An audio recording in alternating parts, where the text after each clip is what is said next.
Tess squeezes the trigger. The drill screams into life.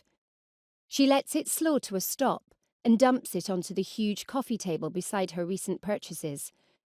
"Diamond tipped," proclaims the packaging, with a shooting star which reminds her of a toothpaste advert. She unwraps the drill bit with some difficulty and holds it up to the light. It must be a very small diamond, she thinks, glancing down at her left hand. In the kitchen, she turns on the tap at the sink and squirts a healthy dollop of green washing-up liquid into her palm. She holds her hands under the icy stream and watches as a white froth of extravagant soapy bubbles appears. The ring spins on her finger, but it doesn't come off. Too many donuts, she thinks. A cold ache, not dissimilar to the frozen feeling in her chest, begins to spread downwards to her fingers and upwards to her elbow. She twists the ring around and around until she is able to pull it over her knuckle and drop it into the sink. Back at the coffee table, she arranges the other items from her shopping trip. A 50-metre roll of yellow masking tape, a tube of superglue and a pack of Brillo pads. Yellow reminds her of happy times. It's the colour of custard and daffodils and good cheese. Blood red for anger and pain would have been more appropriate, but the store hadn't offered that option. Patrick has ever so helpfully left the chuck key attached to the drill cable. She opens the jaws wide enough to insert the bit. As she tightens the chuck, she gives the key a vengeful, extra-tight twist and squeezes the trigger a second time. There is a bark from upstairs. Baxter, locked safely in the bathroom, is protesting.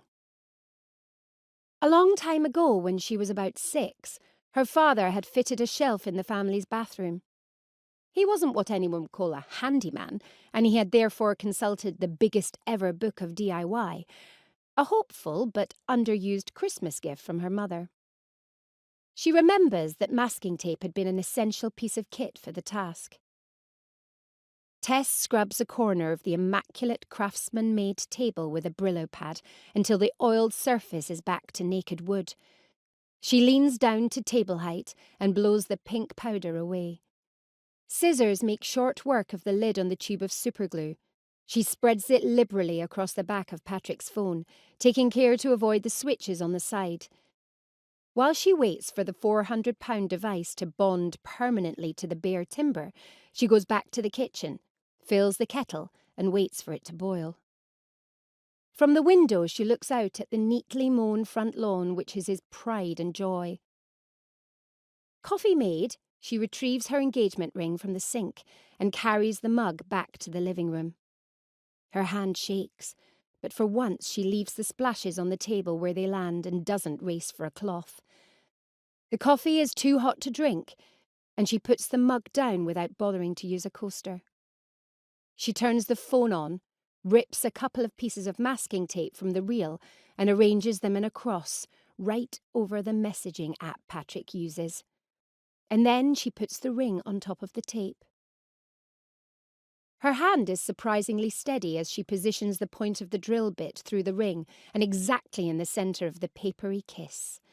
She squeezes the trigger again and leans forward to add her body weight to the grind of the drill. The biggest ever book of DIY was right, she thinks, as the metal spike begins to split the yellow cross. This is not difficult at all. She pushes down, feeling the drill hesitate a little as it goes through the glass screen. It jumps slightly at the level of the components before it rushes downwards into the beautiful spalted ash. When the chuck is almost at the level of the screen, she stops. The phone is skewered to the table by the drill, with the ring sandwiched between them, like a piece of modern art. There is nothing else to be done. The carpets have been vacuumed, the bathrooms scrubbed and taps polished, and the houseplants have been watered. She has tidied the garden, bagged up the last of the fallen leaves for mulch and dealt with the lawn. The last thing she does is to take her own phone back to factory settings. She can't bear to look at it any longer.